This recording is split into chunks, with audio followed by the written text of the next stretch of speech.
Hello friends, welcome জানাচ্ছি আমার YouTube চ্যানেলে সবাইকে। চলে এসেছি আপনাদের জন্য আরও একটা নতুন ভিডিও নিয়ে। যেরকম কথা দিয়েছিলাম যে আপনাদের জন্য নিয়ে চলে আসবো কলকাতা বিশ্ববিদ্যালয় স্টেপ বাই স্টেপ পিজি অ্যাডমিশনের আপডেট নিয়ে চলে এলাম আজকের এই ভিডিওটায়। সার্ভারের অবস্থা খুবই খারাপ, অ্যাকচুয়ালি প্রত্যেকবারই এটা হয়, তার জন্য অনেকটা সময় লেগে গেল, তবুও চেষ্টা করেছি একদম লাস্ট অবধি যাওয়া। তো সেটাই শেয়ার করছি আজকের এই ভিডিওটায়। চলুন দেখে নিচ্ছি Calcutta university PG admission MA, MSc, MCom যে কোনো সাবজেক্টে কীভাবে আমরা আবেদন করব। তো আমি চলে এসেছি কলকাতা বিশ্ববিদ্যালয় ওয়েবসাইট এবং এখান থেকে গিয়ে আমি মোটামুটি আপনাদের আবেদনটা দেখিয়ে দিচ্ছি। দেখুন, এটা আমি সিউর এমএতে চলে এসেছি। এমএ, এমএসসি, এমকম সব জায়গায় আবেদন একদম সেম। তো জাস্ট আমি এই ক্লিক হিয়ার টু অ্যাপ্লাইতে ক্লিক করলাম। ক্লিক করে আপনার কাছে এরকম একটা অপশান আসবে, আপনাকে নিউ অ্যাপ্লিকেন্ট ক্রিয়েট নিউ অ্যাকাউন্টে ক্লিক করতে হচ্ছে এবং আপনাকে কিন্তু এখানে একটু স্ক্রল করে নিচের দিকে চলে এসে আই হ্যাভ রিড দ্য ইনস্ট্রাকশানে ক্লিক করতে হবে। এবার আপনাকে মোটামুটিভাবে অ্যাপ্লাই করতে হবে। প্রথমে সিলেক্ট করে নিলেন আপনি যেহেতু এমএ পোর্টাল থেকে ঢুকেছেন, তার ফলে এমএ, এমএসসি সিলেক্ট করে নিচ্ছেন। এবার আপনার কাছে দেখুন, প্রথমে যারা সিইউ স্টুডেন্টস তারা এটা সিইউতে ক্লিক করলেই আপনার রেজিস্ট্রেশন নাম্বার চাইবে ক্যালকাটা ইউনিভার্সিটি, এবং আপনি তখন কিন্তু এই সিইউ রেজিস্ট্রেশন নাম্বারটা দিতে হবে আপনাকে, এবং তার সাথে রোল নাম্বার তো দিতেই হচ্ছে। যারা নন সিইউ স্টুডেন্টস তাদের কিন্তু লাস্ট এক্সামিনেশান মানে ফাইনাল সেমিস্টার যেটা ছিল তাদের রোল নাম্বার দিতে হচ্ছে, তাদের নাম দিতে হচ্ছে, তার মিডিল নেম থাকলে মিডিল নেম দিচ্ছেন, আপনার লাস্ট নেম টাইটেলটা দিয়ে দিচ্ছেন, ইমেল আইডি দিচ্ছেন, আবার আপনার ইমেল আইডিটা লিখছেন, আপনার মোবাইল নাম্বার লিখছেন, এখানে একটা ওটিপি যাবে, মোবাইলটা হাতের কাছে রাখতে হবে। এবার আপনি আপনার পাসওয়ার্ডটা দুবার এখানে লিখছেন, এখানে একবার লিখছেন, আবার এখানে একবার লিখবেন। লেখার পর ফাইনালি এরকম একটা কোড দেখতে পাচ্ছেন, কোডটা লিখে এটা ক্লিক করে অ্যাপ্লাই করার পর আপনার কাছে একটা ওটিপি চলে আসবে। তো চলুন আমি এগুলো ফিল আপ করে অ্যাপ্লাইতে ক্লিক করে তারপরে আপনাদের দেখাচ্ছি। আমি ওটাকে সাবমিট করে দেওয়ার পর আমার কাছে চলে এসেছে একটা ওটিপি, আমি ওটিপিটা দিয়ে দিচ্ছি। ওটিপিটা আমার মোবাইলে এসছে, তো আমি জাস্ট আমার ওটিপিটা শেয়ার করে দিচ্ছি, শেয়ার করে সাবমিটে ক্লিক করছি। তো আপনারা দেখতে পাবেন আপনাদের কাছে একটা অ্যাপ্লিকেশন নাম্বার জেনারেট হয়ে যাবে সেশন 22-23। দেখুন এখানে মোটামুটি আমি আমার নাম যেটা অলরেডি দিয়ে দিয়েছি, আমার মিডিল নেম আমি দিইনি, আমার লাস্ট নেমটা চলে এসছে। এবার আমার এখানে আমার ফটোটা আপলোড করতে হচ্ছে। তার পরবর্তী বলে দিয়েছে আপনার আধার কার্ড যদি থাকে আপনি দিতে পারছেন, না দিলে অসুবিধা নেই। মায়ের নাম এবং বাবার নাম আপনাকে এখানে শেয়ার করতে হচ্ছে, এখানে মাদার্স নেম, এখানে ফাদার্স নেম লিখতে হচ্ছে। যদি আপনি ধরুন কোনো লোকাল গার্জেনের আন্ডারে রয়েছেন তাহলে লোকাল গার্জেনের নাম এবং তার রিলেশান দিচ্ছেন, এবং তার সাথে আপনার তো মোবাইল নাম্বার অলরেডি দেওয়া রয়েছে। অল্টারনেটিভ কোনো মোবাইল নাম্বার থাকলে দিতে পারেন, না হলে অসুবিধা নেই। মাদার্স অকুপেশন আপনি এখানে হাউস ওয়াইফ সিলেক্ট করতে পারেন, বা যদি কোনো কাজ করে থাকেন তাহলে বর্তমানে যিনি কাজ করছেন যেটা সেটা লিখতে পারেন। ধরুন আমি এখানে হোম মেকার সিলেক্ট করলাম। ফাদার্স অকুপেশন এখানে আপনি মোটামুটি বিজনেস হলে বিজনেস, বা সেলফ এমপ্লয়েড হলে সেলফ এমপ্লয়েড, টিচিং হলে টিচিং, সার্ভিস হলে সার্ভিস। ধরুন আমি এখানে টিচিং করলাম।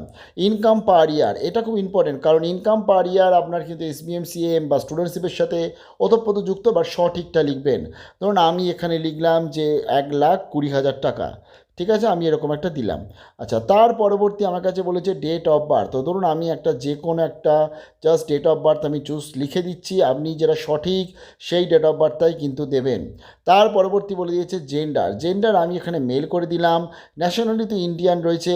রিলিজিয়ান আমি ধরুন এখানে আজকে হিন্দুজম করে দিলাম, যেটা আপনার রিলিজিয়ান সেটা আপনি দিচ্ছেন। ক্যাটাগরি আমি এখানে জেনারেল করে দিয়েছি, অর্থাৎ জেনারেল ক্যাটাগরির মধ্যে আমি পড়েছি। যারা এসসি এসটি ওবিসি রয়েছে তাদের কিন্তু সার্টিফিকেট দিতে হবে। তারপরে লোকালিটি আরবান আছে, অর্থাৎ শহর, গ্রাম নাকি মিউনিসিপ্যালিটি, তো আমি ধরুন এখানে শহর করে দিয়েছি। তার পরবর্তী ম্যারিটাল স্ট্যাটাস ম্যারিড না আনম্যারিড, আমি এটাকে আনম্যারিড করে দিলাম। তারপরে আছে এমপ্লয়মেন্ট স্ট্যাটাস, বর্তমানে আপনি কাজ করছেন কি করছেন না, আপনি সবসময় এটাকে আনএমপ্লয়েড করে দেবেন। তারপরে আছে ব্লাড গ্রুপ, এক্ষেত্রে আমি আমার ব্লাড গ্রুপটা দিয়ে দিলাম। পিডব্লিউডি এক্ষেত্রে আমি নো আছে সেটা নোই রাখলাম, কারণ আমি পিডব্লিউডি ক্যান্ডিডেট নই। যারা ফিজিক্যাল হ্যান্ডিক্যাপ ক্যান্ডিডেট তাদের কিন্তু সার্টিফিকেট লাগবে। স্পোর্টস কোটা এক্ষেত্রে আমি নো করে দিলাম, যারা স্পোর্টস কোটা ইয়েস করবে তাদের স্টেট লেভেলের সার্টিফিকেট কিন্তু দিতে হবে। এবার চাইছে অ্যাড্রেস, টোটাল আপনি আপনার অ্যাড্রেসটা এখানে লিখছেন। তো জাস্ট এখানে লেখার পর যদি আপনার প্রেজেন্ট পারমানেন্ট সেম অ্যাড্রেস হয় তাহলে আপনি এটা ক্লিক করে সেম অ্যাজ প্রেজেন্ট করে দিচ্ছেন। তার পরবর্তী আপনার কিন্তু আসল মেন, এটা হচ্ছে মাধ্যমিক, উচ্চ মাধ্যমিক, গ্র্যাজুয়েশান, এই তিনটে জায়গায় প্রথমে নাম্বার দিতে হবে। এখন দেখুন এই টোটাল এখানে বলে দিয়েছে এক্সামিনেশান কত সালে পাস করেছি, কোন ডিভিশনে পাস করেছি। তার পরবর্তী দেখুন বলে দিয়েছে কত পেয়েছি, কত নাম্বার টোটালে পরীক্ষা হয়েছে, পার্সেন্টেজ অফ মার্কস অটোমেটিক চলে আসবে, এবং কোন সালে পাস আউট। এইভাবে মাধ্যমিক দিচ্ছেন, এইভাবে আপনাকে উচ্চ মাধ্যমিক দিতে হবে, এইভাবে আপনাকে গ্র্যাজুয়েশান এখানে কিন্তু দিতে হচ্ছে। এইবারে এবং এই যে উচ্চ মাধ্যমিকে আপনি যে টোটাল ধরুন যেটা লিখলেন যে 500 পরীক্ষা হয়েছে, তার মধ্যে মধ্যে আপনি এত পেয়েছেন, তো সেটাকেই আপনাকে আবার এখানে কিন্তু লিখতে হচ্ছে, এই যে paper 1, paper 2, paper 3, paper 4, paper 5-এ লিখতে হচ্ছে। পেপার 6 যেটা আছে সেটাকে আপনি এখানে ক্লিক করে কিন্তু NA করে দিতে পারছেন, নান করে দিলাম। তো এবার তার পরবর্তী এখানে মোটামুটি উচ্চ মাধ্যমিকের ডিটেলসগুলো শেয়ার করলাম। এবার গ্র্যাজুয়েশন, দুটো অপশান আছে, একটা হচ্ছে পার্ট 1 অর্থাৎ পার্টের স্টুডেন্টসদের জন্য। এক্ষেত্রে কি বলে দিয়েছে দেখুন, এক্ষেত্রে বলে দিয়েছে আপনাকে অনার্স সাবজেক্ট চুজ করতে হচ্ছে, তার পরবর্তী জেনারেল বা পাসের সাবজেক্টগুলো চুজ করতে হচ্ছে আপনাকে, এবং পাসের দুটো সাবজেক্ট চুজ করে নিচ্ছেন। এখানে বলে দিচ্ছে যে মার্কস অফ 10 অনার্সে কত পেয়েছেন, পার্ট 1, পার্ট 2, পার্ট 3 তিনটে মিলিয়ে, এবং তার সাথে ইলেকটিভে কত পেয়েছেন, ইলেকটিভে কত পেয়েছেন, আবার অর্থাৎ আপনার পাসের সাবজেক্টে কত পেয়েছেন, এবং এখানে ফুল মার্কসটা আপনি লিখে দিচ্ছেন। বোঝা গেল? যারা আজকে সিবিসিএস সিস্টেম তারা এইটা ক্লিক করতে, অর্থাৎ ইউজি সিবিসিএস ক্লিক করবে, ক্লিক করার পর তাদের কিন্তু এখানে বাকি ফিল আপগুলো করতে হচ্ছে। অনার্স সাবজেক্ট এখানে বলে দেবে, জেনারেল আপনার জেনেরিক সাবজেক্ট যেটা সেটা কি, সেই দুটো সাবজেক্ট আপনি এখানে লিখে দিচ্ছেন। তার পরবর্তী আবার সিসি পেপার 1400, ডিএসসি পেপার যেটা 400, অন্যদিকে আপনার এসিসি পেপার 200, মানে 2000-এ পরীক্ষা হয়েছে যেটা, সেই 2000-এ টোটাল ক্রেডিটটা দিয়ে আপনাকে টোটাল এই ফিল আপটা কিন্তু করতে হচ্ছে, এবং কত পেয়েছেন। ভালো করে একটা জিনিস বুঝতে হবে, সেমিস্টার 1 থেকে সেমিস্টার 6 অবধি কিন্তু দিতে হবে টোটাল ডিটেলসটা। আমি পুরোটা দেখিয়ে দিচ্ছি, চিন্তার কিছু নেই। এবার আছে সিগনেচার, এখানে আপনি আপনার সিগনেচারের সাদা কাগজে সিগনেচার করে ফটো তুলে আপলোড করছেন। অন্যদিকে মার্কস ক্যালকুলেশন ফরম্যাট, এই মার্কস ক্যালকুলেশন ফরম্যাট এটা মানে কি, যে আপনার যেটা ধরতে গেলে মার্কশিট, তার ব্যাক সাইডে এই মার্কস ক্যালকুলেশন ফরম্যাটটা আছে, সেটা আপনাকে আপলোড করতে হবে। যেহেতু আমি আদার্স ক্যান্ডিডেট বলেছি, যারা ক্যালকাটা ইউনিভার্সিটির স্টুডেন্টস তাদের এটা লাগে না, তাদের রেজিস্ট্রেশন নাম্বার দিলেই কিন্তু এগুলো হয়ে যায়, এবং তার ফলে আপনারা এটা দিয়ে দিচ্ছেন। তার পরবর্তী এখানে দেখুন ডকুমেন্ট সিলেক্ট করতে হচ্ছে মার্কশিট। মার্কশিট এখানে বলে দিয়েছে যে লাস্ট মার্কশিট এবং অল মার্কশিট 1 to 6, এবং এক্ষেত্রে সবথেকে বড় জিনিস, সিউরি নিজের এখনও অবধি মার্কশিট কিন্তু দিতে পারেনি, সবেমাত্র কালকে 2 দিন আগে রেজাল্ট বেরিয়েছে। তো তার ফলে আপনারা যেটা করবেন 1 to 5 অবধি পুরো দিচ্ছেন, আর ফাইনাল যেটা আছে সেটা আপনারা এখন যেটা কম্পিউটার কপি সেটা আপলোড করবেন। কনসলিডেট মার্কশিট যেটাকে বলে, যেটা একদম ফাইনাল মার্কশিট, যেটার মধ্যে সব কিছু লেখা থাকে, সেটা এখনও অবধি স্টুডেন্টসরা হাতে পায়নি। তার জন্যই লাস্ট ইয়ারও এই সেম প্রবলেম হয়েছিল, মার্কশিট হাতে পায়নি বলে অনেক স্টুডেন্ট 8-10 দিন পর গিয়ে অ্যাপ্লাই করেছিল। এবছরও সেম প্রবলেম হতে চলেছে। ইউনিভার্সিটি আশা করব এই বিষয়ে নিশ্চয়ই হেল্প করবে। তবে যদি এবং আমি এটুকু বলতে পারি আপনারা মোটামুটিভাবে টোটাল তো এসিসি, ডিএসসি এবং সিসি পেপারটা জেনেই যাচ্ছেন কত নম্বর পেয়েছেন, সেই হিসাবে ক্যালকুলেশন করবেন, এবং 5টা সেমিস্টার আপনি এখানে আপলোড করছেন, এবং ফাইনাল সেমিস্টারটা আপনি স্ক্রিনশট দিয়ে দেবেন। যদি কোনো অসুবিধা হয় ইউনিভার্সিটি আপনার থেকে ডকুমেন্টস চেয়ে নেবে, কোনো চিন্তার কিছু নেই। তার জন্য নোটিশ দিয়ে বলে দেয় যে এদের ডকুমেন্টস মিস আছে, এই ডকুমেন্টসগুলো দিয়ে দাও। বোঝা গেল? এইভাবে টোটাল আপনাকে ফর্মটা ফিল আপ করে কন্টিনিউ করে তার পরবর্তী ফাইনালি যেটা করতে হবে, আপনাকে কিন্তু কলেজ মানে অথবা ইউনিভার্সিটি ক্যাম্পাস বা কলেজ আপনাকে চুজ করতে হবে যে কোথায় আবেদন করবেন। তো চলুন আমি এগুলো মোটামুটি এক করে ফর্মটা ফিল আপ করে নিচ্ছি। ফিল আপ করে নিয়ে আমি আপনাদের সাথে শেয়ার করছি। দেখুন আমি মোটামুটিভাবে এই ফর্মটা পুরোটা ফিল আপ করে নিয়েছি, এবং আপনারাও মোটামুটি আমি যেরকম বললাম পরপর ফর্মটা ফিল আপ করে নিচ্ছেন। আমি জাস্ট মাধ্যমিক, উচ্চ মাধ্যমিক, গ্র্যাজুয়েশন একটু দেখিয়ে দিচ্ছি। দেখুন এখানে আপনি টোটাল এই যে কত কি মার্কস পেয়েছেন সেটা এখানে শেয়ার করে দিচ্ছেন, এবং আপনারা যারা গ্র্যাজুয়েশনে যাদের থেকে সিজিপিএ রয়েছে তারা সিজিপিএ ক্লিক করে কিন্তু সিজিপিএটা অ্যাপ্লাই করে দিচ্ছেন, সিজিপিএ নাম্বারটা লিখে দেবেন কততে কত। এবং তার সাথে এখানে দেখুন মোটামুটিভাবে আপনি এইচএসের যে নাম্বারটা এখানে লিখেছেন, এই যে আমি এখানে 400 লিখেছি, তাহলে 400টা কত রেসপেক্টে 400 হয়েছে সেটা আমি এখানে শেয়ার করে দিয়েছি, এবং এখানে আমি দেখুন সাবজেক্টগুলো এভাবে চুজ করে দিয়েছি। এবার আসছে আপনার এবার আসছে অনার্সের ক্ষেত্রে দেখুন এখানে পার্টের স্টুডেন্টসরা পার্ট সিলেক্ট করছে, এখানে সিবিসিএস করছে।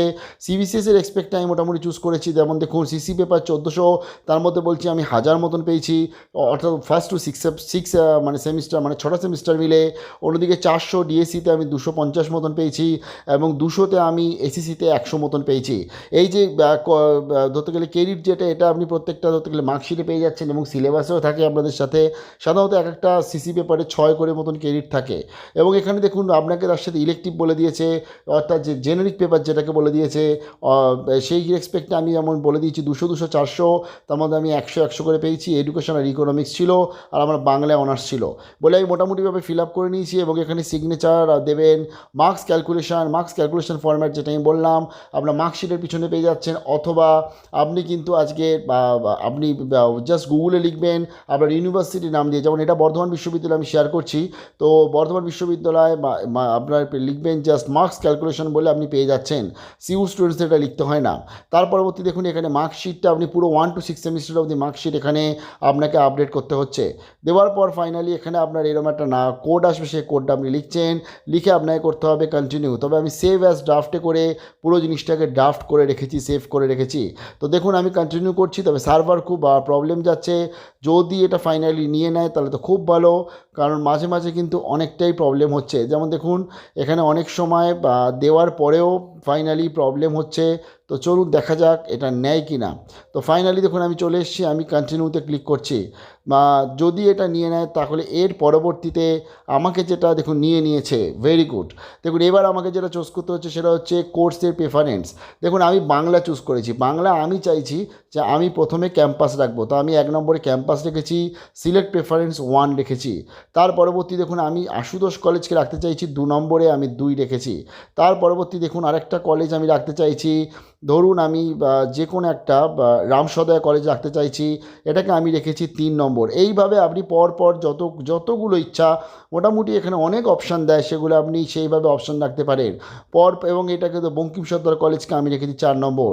কোনো সময় যদি মনে হয় যে আপনি প্রেফারেন্স চেঞ্জ করবেন, এটাকে 4-5 করতে চাইছেন, তাহলে এটাকে 5 করে দেবেন, এবং তাহলে ধরতে গেলে 1 নম্বর হিসাবে আপনাকে আরেকটাকে চুজ করতে হচ্ছে। ধরুন আমি এই যে এটা ধরুন বেহালা কলেজ, এটাকে তাহলে আমি রেখে দিলাম 1। এইভাবে আপনি টোটাল চুজ করার পর ফাইনালি এখানে গিয়ে আপনাকে সাবমিট করলেই কিন্তু আপনার হয়ে গেল অ্যাডমিশনের জন্য মোটামুটিভাবে আপনার টোটাল ফর্ম ফিল আপ। বোঝা গেল? কারো কোনো কোয়েশ্চেন থাকলে কমেন্ট সেকশনে জানাবেন।